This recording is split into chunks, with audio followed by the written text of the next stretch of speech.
You're listening to Montreal Now with Aaron Rand and Natasha Hall on CJAD 800. That is James MENNIE of the Montreal Gazette, and he joins us now. First things first, Jim, how are you doing?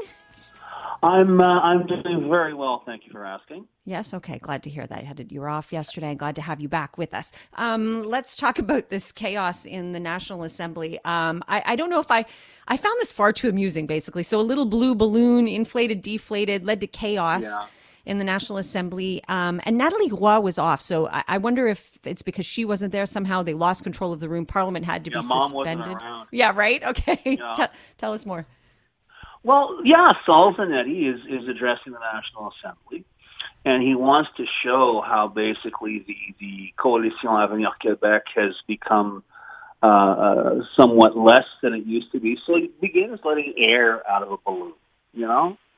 And the thing is, and this is crazy, at bottom, the issue wasn't his message. And this is a rule that you'll find in a lot of legislatures. You're not allowed to use props. Because first it stops, it starts with a little blue balloon, and the next thing you know, you'll have a bouncy castle, trying to make the government look bad. I'd like to see that. It'll be fun. But the thing is, Franz Benjamin, the speaker says, stop that, and okay, well, I'm going to suspend until you stop, and then. The government leader, who is Simon Jean Barrette, says, you got to sanction this guy. And he says, well, no, I'm not going to sanction him. They still want him to be sanctioned. Uh-huh. But when you consider the amount of theatrics, most of them cheap, that go on outside of the National Assembly, the number of times that the collective intelligence of the Quebec electorate is insulted by virtually all of the parties at one time or another, this seems to me to be a little too high a horse to be climbing up on. But I guess in the end, it's all about, the decorum and making sure that if you're watching the proceedings live on CPAC, sooner or later, no matter how tough you are, your eyes are going to roll back and you'll fall asleep. I always wonder if these kinds of antics, they're effective in that we're talking about Quebec Solidaire today. We're talking about Saul Zanetti, but the ridiculousness of it all. Do they pay more of a price for it, or do they benefit from the attention? I think overall everyone pays the price because you're supposed to take your government seriously. Now, of course, the argument could be made, which is worse, okay? Letting air as a little blue balloon in the National Assembly, or like Premier Legault did this week, saying, that third link that I promised you during the election, then I reneged on that. Well, you got mad at me, so I'm going to look at it again. Tell me which is the bigger insult to, people's intelligence, because this is where we are. But I also think that whether it's with a balloon, a prop within the National Assembly, or some other form of theatrical, you're going to see more of this. If only because, as we well know, with that crazy internet, there's a zillion voices at once. You've got to stand out from the crowd. And as you quite rightly pointed out, Natasha, today we are talking about Saul Zanetti. Should he have been sanctioned? Oh, what are they going to do, really? I know, Are they right? going to censor him? Are they going to, wag, collectively, or administratively wag their finger at him?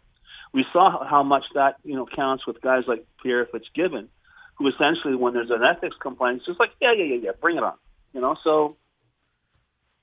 I mean, and then I can't help but think if this is going to happen more and more, if it's going to be more, chaos and grandstanding. And I mean, it already is to a large degree, but Nathalie Roy usually has a pretty good handle on it. She's going to be working a whole lot harder, it sounds like. Well, yeah, absolutely. I think that there's, I guess fundamentally the rationale behind all of these rules is right, and we should be looking at this, sober second thought, and so on. But I think people now are just so fed up with the whole idea that these people in government, given their actions, should be held up on any kind of pedestal whatsoever, that in fact many of them should be run out of town. I think the growing cynicism engendered by the behavior of politicians of all stripes is making such sanctions, superfluous. I think it's just a matter of whether or not you respect the institution. I think Salzanetti gave us an indication of that yesterday.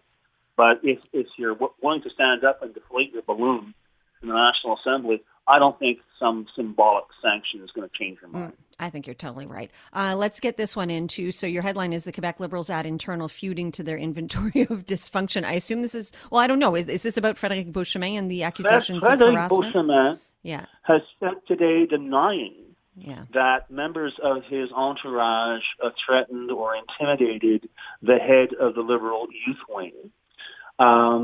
What gets me, though, is, and all the headlines are saying, internal strife in the Quebec Liberal Party. I sort of got, Natasha, when I first heard about this story, I had an image in my mind of a bunch of people stranded in a lifeboat in the middle of the ocean, arguing over who had the extra cracker, Oh, no, yeah. I mean, honestly, who cares? But Elise Moisin, who's the head of the youth wing, says that Beauchemin's people met with her and kind of tried to convince her, because she sits on the executive of the party, which will determine the rules for the leadership race. She suggested, I think, that they tried to influence her, maybe, I don't know, maybe make the rules favoring their guy. But honestly, when you think of all the things that could put the Quebec Liberal Party on the map, I mean, yes, we can argue it like in the other topic we were discussing. You know what? We're talking about it right now. On the other hand, though, we're just this side of giggling when we talk about this one. So I'm not really sure this is another glorious day for the Quebec Liberal Party. The good news is the Quebec Liberal Party, holding the influence it does publicly, will have forgotten about this by Thanksgiving. Yeah, I think you might be right about that. I did not know the youth wing they control 30% of the vote. I didn't know that. That's pretty marvelous. Yeah. But once again, all the parties have these Byzantine in-house rules, and all this politicking going on inside. And yet, you want to just, if I can use a different metaphor, you want to tell guys like Beauchemin and people like Moissin and everybody in the party, it's like, guys, the house is burning down. Yeah. Stop this. I mean, stop fighting and somebody grab an extinguisher, please. Exactly. Yeah. Well, listen, we'll have to leave it there. Jim, happy Thanksgiving. Glad you're doing well. And to you, until the next time, have a great weekend.